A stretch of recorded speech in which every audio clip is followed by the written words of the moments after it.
Horas, horas, horas, Balik Academy datang kembali ke hadapan Anda ya. Kali ini kita akan membahas dulu ya tentang yang katanya istri kedua dari diduga istri kedua dari Jaksa Agung Sanitiar ya, Burhanuddin, yang bernama Amiati ya, Mia Amiati. Yang sekarang menjabat sebagai Kepala Kejaksaan Tinggi Jawa Timur. Oke, kita baca dulu identitasnya ya. Oke, silakan. Ini ada saya rangkum dari Kumparan News pada 21 November 2021 ya. Jadi Mia Amiati ini saat itu Direktur Pengamanan Pembangunan Strategis pada Jaksa Agung Muda Jamintel, jabatannya itu ya, dilaporkan oleh Direktur Eksekutif Jaga Adiaksa bernama David Sitorus. Nah, ke Komisi Aparatur Sipil Negara, KASN ya, KASN gitu ya.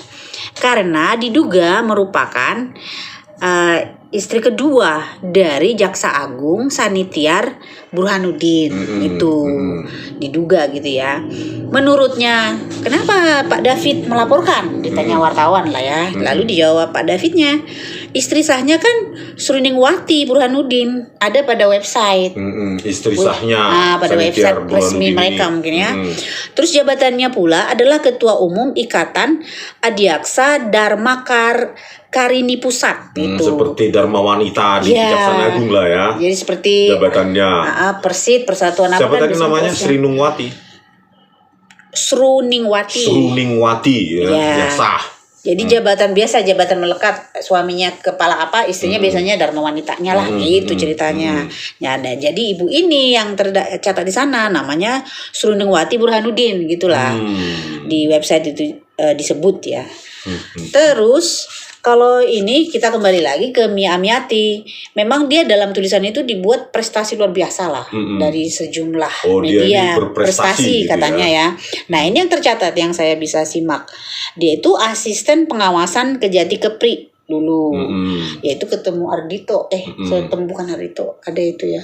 Haribowo gitu ya di Riau. Riau ya. Tapi kalau yang ini Kepri.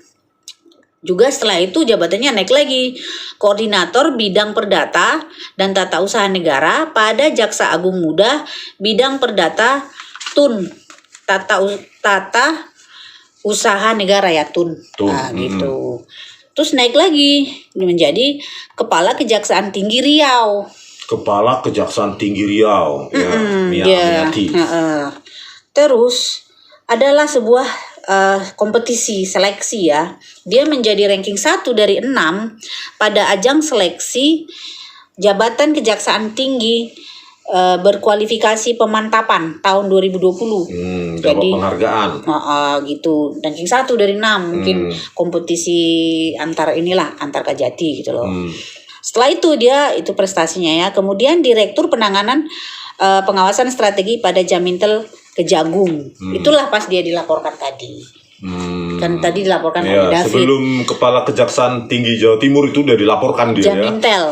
Itu tahun 21. Nah, menjadi Kajati Jatim itu kan 2 Maret tahun 22 gitu. Sekalipun udah polemik, sudah dilaporkan, tetap aja naik pada setahun kemudian. Jadi, gitu. Bosnya Ardhito Muardi itu ya di Jawa Timur. Disitulah ketemu sama Ardhito gitu. Kemarin ketemu sama Ari di Sumatera ya di Riau.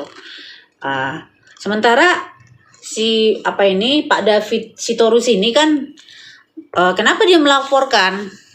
Kalau IAW kemarin itu melaporkan sanitiarnya ya, jagungnya, suami lah. Suami yang istilahnya apa tadi itu KTP-nya 3 ya, 3 tahun lahir ya. Terus pendidikannya juga S1-nya ada 3 tempat yang berbeda, S2-nya juga, S3-nya juga ya. Itu dilaporkan oleh IAW. Iskandar Sitorus. Kalau ini istrinya, gitu. Terduga istri duanya. Terus juga Pak David ini yang dari Adiaksa ini ya, Jaga Adiaksa ini melaporkan larangan ASN ya, PNS ya, untuk jadi istri kedua. Ada PP-nya kan ya, peraturan pemerintah. Ada PP 45 tahun 90 Pasal 4 ayat 2 berbunyi, pegawai negeri sipil wanita tidak diizinkan untuk menjadi istri kedua, ketiga, dan keempat. Gitu. PP berapa tadi? PP 45 tahun 1990. PP 45 tahun 90. Ya. Itu ceritanya. Ya. Jadi ya kalau ini nggak nggak diinvestigasi oleh Pak Prabowo tentang terkait dengan tadi itu 3 hal berarti ya. Tentang identitasnya yang KTP-nya 3 tahun berbeda ya, terus pendidikannya. Nah, ini lagi dari terduga istri mudanya ya, istri keduanya ya. Kalau ini nggak diinvestigasi bagaimana nih Mr. Prabowo, kan menggerus kepercayaan rakyat dong. Ya, belum lagi laporan LHKPN-nya juga kan. Yang 11,8 miliar itu motor gede, terus mobil Mercy dan jam tangan mewah katanya tidak dilaporkan juga di LHKPN. Ini tambah lagi polemik ini, ya. Kan peraturan PP nomor berapa itu 45 tahun 90 itu kan melarang PNS wanita untuk menjadi istri kedua, ketiga, dan keempat dan seterusnya mungkin. Jadi bagaimana ini, Pak? Kan bisa KKN dong ini ya, suaminya mengangkat istri keduanya menjadi kepala Kejaksaan Jawa Timur lah, Kejaksaan Tinggi Jawa Timur. Ini kan menggerus dong.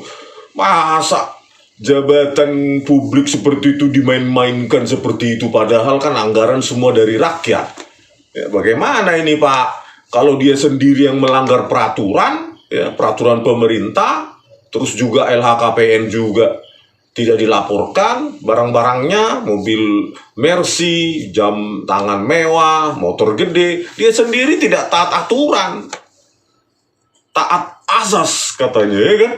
Bagaimana orang semacam ini ya duduk sebagai pimpinan dari sebuah institusi yang menangkap orang, menuntut orang. Harusnya kan dia sendiri harus bersih dong dari polemik, bersih dari masalah-masalah seperti ini kan. Jadi harus diinvestigasi nih Pak Prabowo ya. Ya memang bukan Pak Prabowo yang mengangkat Sanitiar Burhanuddin ini, tapi kan Pak Prabowo sekarang adalah incumbent ya, presiden saat ini gitu loh. Ya bisa mengganti dia, memecat dia gitu loh, bahkan memidana dia karena ya kalau betul dia 3 KTP-nya 3 tahun berbeda, terus ini juga kalau betul ini istri keduanya padahal ada larangan wanita PNS menjadi istri kedua, ketiga, keempat, ini kan pelanggaran. Ya ditindak dong Pak Prabowo ya. Ya ini ya jadi masalah Anda sih sekarang, karena Anda sekarang presiden ya, yang bertugas untuk membenahi semua ini, yang menertibkan semua pejabat-pejabat ini gitu loh. Karena sekali lagi Bapak bilang kemarin ya, pejabat-pejabat ini tugasnya adalah melayani rakyat, bukan untuk dilayani rakyat kan gitu. Dan Bapak juga bilang hukum yang tegas ya mulai dari jajaran petinggi-petinggi di pemerintahan Bapak lah ya, bukan dari rakyat, bukan rakyat yang harus hukum itu tegas lebih dulu pada pejabat, karena mereka pengguna anggaran pajak dari rakyat, keringat rakyat itu. Ya wajar kami rakyat menuntut orang yang memegang jabatan publik adalah mereka yang tidak bermasalah. Dari hal itu saja bermasalah, apalagi masalah duit, masalah uang kan.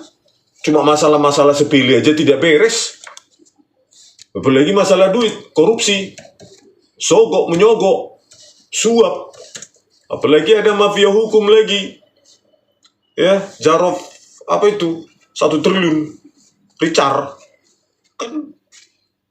Kalau ini nggak dibenahi ya atau diinvestigasi, dan hasilnya tentu harus diumumkan ke publik dong Pak, bukan internal aja gitu kan. Udahlah kita bereskan aja internal, enggak lah, dia kan pejabat publik, maka hasil investigasi itu harus diumumkan ke publik gitu loh. Kalau dia terbukti melakukan hal-hal tersebut, melakukan pelanggaran-pelanggaran tersebut, ya Pak Prabowo sendiri yang mengantarkan dia ke penjara ya.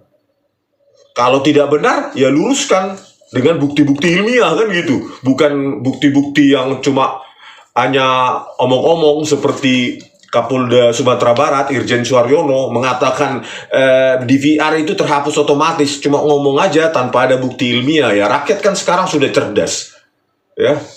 Hasil investigasi itu, penelusuran itu harus diumumkan ke publik dengan bukti-bukti ilmiah, bukti-bukti yang bisa dipertanggungjawabkan, kan gitu. Itu ajalah tuntutan kami kepada Pak Prabowo supaya ini secepatnya dibereskan, karena kami tidak ingin pejabat yang kami bayar dengan gaji pajak dan keringat rakyat itu ya bermasalah gitu loh. Harusnya orang-orang bersih di sana. Kalau memang dia kotor, ngapain dia di situ?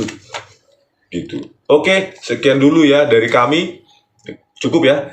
Dari kami Baligi Academy di tepian Danau Toba yang indah. Horas.